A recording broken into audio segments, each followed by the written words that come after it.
bagaimana karyawan itu bertindak ketika bekerja. Terus ada juga system approach. Nah, dalam hal ini organisasi itu mulai menggunakan sistem terbuka. Ya, sistem terbuka itu maksudnya apa? Maksudnya adanya pelibatan ya dari seluruh aspek, dari seluruh pihak yang ada di dalam organisasi.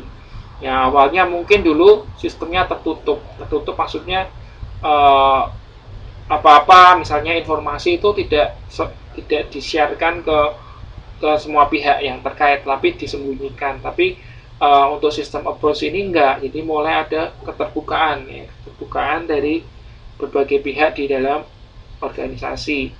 Kemudian teori berikutnya adalah contingency approach. Nah, dalam teori ini itu memaparkan bahwa manajemen dilakukan secara aplikatif. Nah, aplikatif itu apa? Artinya disesuaikan dengan situasi. Nah, ini beberapa perkembangan teori-teori manajemen.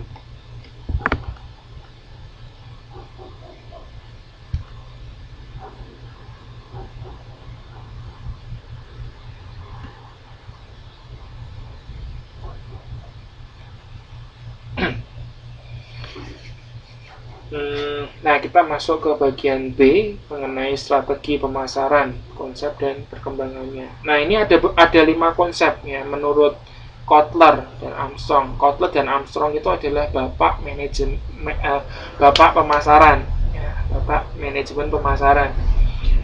Dulu waktu saya kuliah, saya gunakan bukunya mereka ya, bukunya Pak Kotler dan Pak Armstrong ini. Jadi menurut mereka itu ada 5 konsep pemasaran. Yang pertama adalah konsep produksi. Nah, dalam konsep produksi itu apa maksudnya? Maksudnya barang itu akan sukses di pasaran atau akan laku jika harganya murah. Itu konsep produksi. Terus konsep yang kedua adalah konsep produk. Ya, konsep produk ini bukan produksi ya, produk. Nah, kalau konsep produk itu barang itu akan laku kalau kualitasnya baik. Jadi kalau produsen itu menghasilkan produk yang bermutu, baru produknya akan dibeli atau laku. Konsep berikutnya adalah konsep penjualan atau selling concept. Nah, konsep ini menjelaskan bahwa produk itu akan laku kalau dipromosikan. Nah, ini kan sebetulnya kayak masyarakat di Indonesia itu kan ada pemikiran yang sebuah produk itu bagus kalau misalnya sudah masuk di TV. Ya kan ada pandangan seperti itu kan. Nah, ini adalah salah satu contoh dari konsep penjualan. Jadi barang itu laku atau dibeli kalau ada promosi.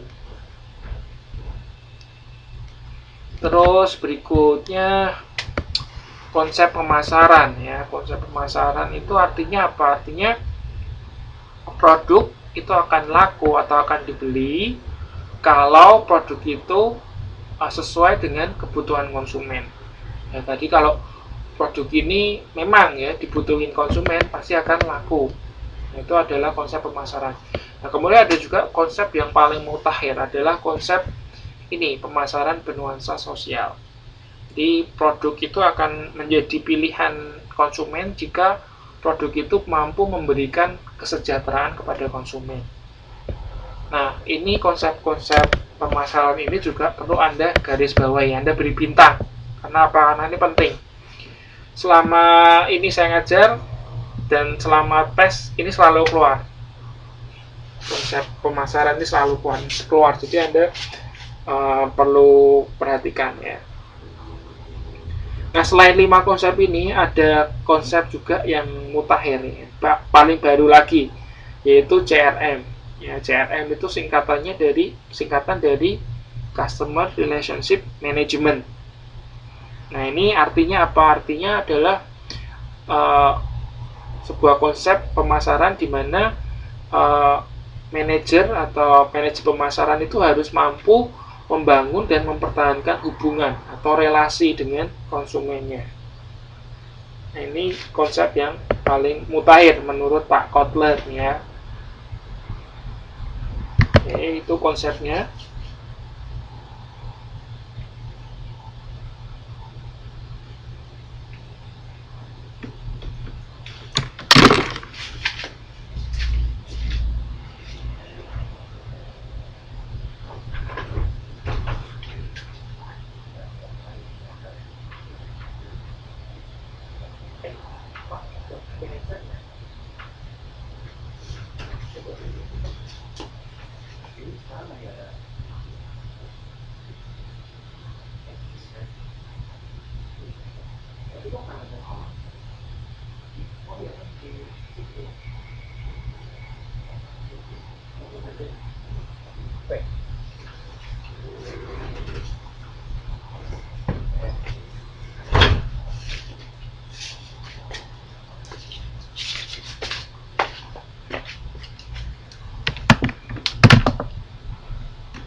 Halo, halo, halo.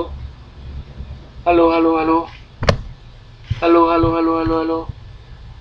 Halo, tes 1 2 3. Halo. Halo, halo.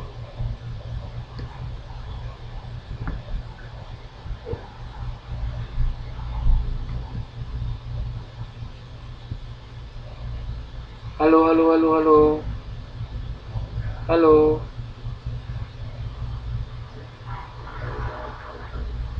Halo, halo.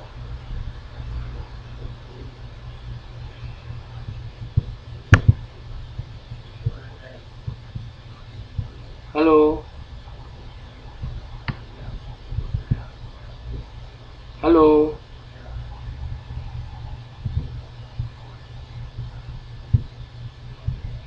Halo. Halo, halo, halo.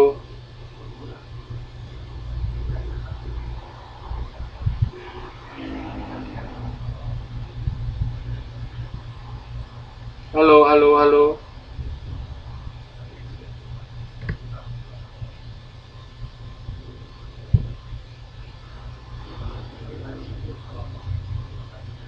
Halo.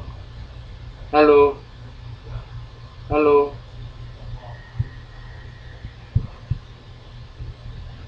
Halo. Halo. Halo.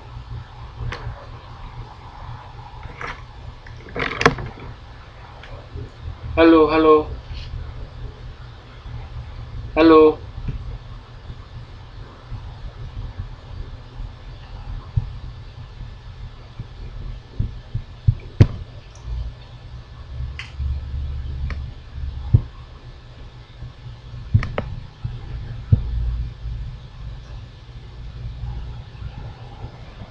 Halo. Halo. Tes 1 2 3. Halo. Tes 1 2 3. Halo.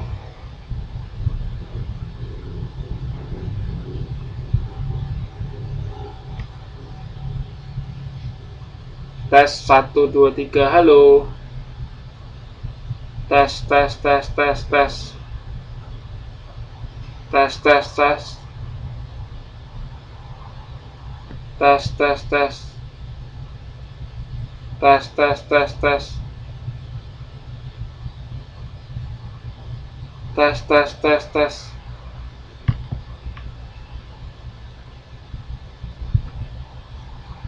Tes tes tes. Tes tes tes tes tes tes. Tes tes tes.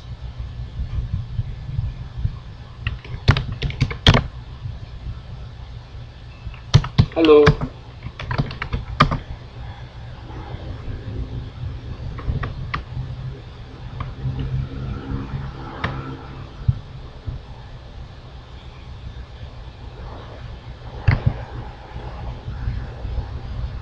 Halo, halo.